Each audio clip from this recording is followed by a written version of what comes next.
गाँव में माटी मुठे पड़ी जे केवल से कौन फेवर ये हाँ मु कहया कथा मु अभियोग मु गाँव में नष्ट कर भाईचारा मु अनुरोध करुच्ची निजे 4 दिन तले जो खेल हो पारानी बाबाजी चरण मल्लिक महोदय निरंजन घड़ई महोदय निजे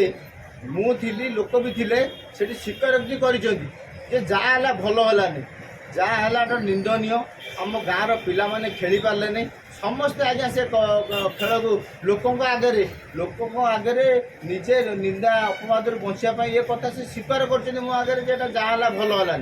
किंतु आज से कहले मुक्त कंठरे कहले जे ये जो जिनस प्रशासन जहाँ कर भल कर गंडगोल होता कौन आज्ञा होता आज पर्यटन किसी गंडगोल है आगामी दिन में पूर्वर आमर ये काली पूजा होती मेलन होती अतीत आपण जानते कोपण गोटे भाईचार गाँ ये 4 अष्टप्रहरी हो कोपण गाँव में 4टा अष्टप्रहरी हो तो ये भाईचारा नष्ट है नहीं जब 2टा खेल है भाईचारा केमी नष्ट आमर काली पूजा दासनगर सहर में आपने जानते 4-5टी काली पूजा हुए आज आम 15टी काली पूजा कर 15टा काली पूजा है कौन भाईचारा नष्ट हम जदि आमर मेलन कमिटी रे समस्त अतिथि की डकाला जदि भाईचारा नष्ट है ना कोपण छक काली पूजा होती सब अतिथि की डका हो भाईचारा नष्ट है ना क्रिकेट खेल में जब बबीरा सिंह चिंता करे डाकियापाई जदि से आसी था कौन भाईचारा नष्ट होता विधायक मनर कौटी रोचे भय बबीरा आसले किसी चेंजेस देखो आप प्रमाण पाइबे मु विशेष किसी कहूना सी जो कहले जे ए विधायक संस्कृति नाई बोली मु गोटे कथा कहूँ जदि जदि पुना भाई जो कथा कहले रजत कुमार राउत महोदय कहले मु सबुबले रेडी अच्छी आमर गोशाला परमिशन दब पिला खेल करूँ आम खुशी आम खूब शीघ्र गोशाला कमिटी की दरखास्त करूँ एवं परमिशन देले आम से खेल करूँ सी जो कहले धाराटा लगिला कौन पे जदि ए कार संपत्ति ना जो अयोध्या जेना कहले जे आम एमती विधायक पाई खुशी हो आम तो मना करूँ भल कथा वेलकम जी जो दलर जी जो एमएलए को भल पाती जी जो नेता को भल पाँच आम सब मुझे कहूँ मु कोपण काली पूजा कमिटी बहु वर्ष धरी खटी आसी आम तेल प्रथम आमर जो बैठक हुए मु कहे जी जो दलर अच्छी से दल में आपण मैंने नेतृत्व नौकरी जे बीजेपी दलर नेतृत्व नौकरी आपण बीजेपी नेता को डाकतु आपण सम्मान बढ़ आप नेता सम्मान बढ़ जे कांग्रेस दलर अच्छी से कांग्रेस दलर नेता को डाकतु आपण माने सम्मान बढ़ कांग्रेस लीडर को सम्मान बढ़ जे बीजेडी रे अच्छी से बीजेडी नेतृवृंद को डाकतु ये भाईचारार सहर ये समस्त डाकतु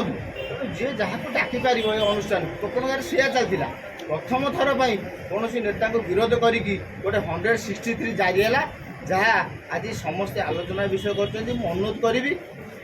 अधे कथा लास्ट कह बंद करी सीनियर माने गुरुजन माने सान पिला माने कहे गोटे खेल होता कि 2टा खेल होता जिते आमर जो खेल को लेकिन राजनीति है से स्पष्ट करदे कोपण ग्रामर जन काउनसिल न डाकिकी पाख 4टी वार्डर काउनसिल डाकिले केवल भारतीय जनता पार्टी जड़े विधायक को डाकिले भल कथा आम मना करूँ आम दिन आप देखिए खेल सरीगला कौन सी विशृंखला नहीं किंतु तापर जो विरोध कले से दृढ़ निंदा करुच्ची अनुरोध करुच्ची ये भारत वर्ष ये गोटे गणतंत्र राष्ट्र ये विरोधी दल रहा दरकार विरोधी दल रहिले सरकार काम उच्चकोटी हम काम हो आउ जो गोटे कथा मत कंप्लेन कर कौन प्रकार काम करना ग्रामवासी उत्तर देवे मुझे पारि गोटे छोट पिला हिसाब से छोट पिला माने 45 वर्ष मो जेहेतु मो गाँव में 90 वर्ष 80 वर्षर लोक अच्छा निश्चित भाव में से गोटे छोट पिला मु चेष्टा कर समस्त काम करने कहवा कथा नुहे 40टा काम होती आम ग्राम थानपति ठारू आरंभ कर गाँव आमर जेना साई गली प्रधान साई गली सामूलगर गली बेहरा साई गली आमर साहू साई कचेरी साई जो कहते आमर गाँ भीतर सेठी जदि किसी कम रही जाम ग्रामर किसी लोक कहि मुखी साई गोटे दुखी साई की 18 लाख टंकार अनुदान पड़ रही कि से साई की रास्ता नहीं कि जो रास्ता है नहीं से जमी डिस्प्यूट आसी आउ जो कम बाकी रही हम बोली आशा कर सहयोग कर गाँव में भाईचारा बर्तमान किसी चाहूना आम मुंड नुआई देवा प्रस्तुत अच्छु कि गाँव में भाईचारा बंची रहू ये मुझे मोर कथा ये रखू। अच्छा आगु राज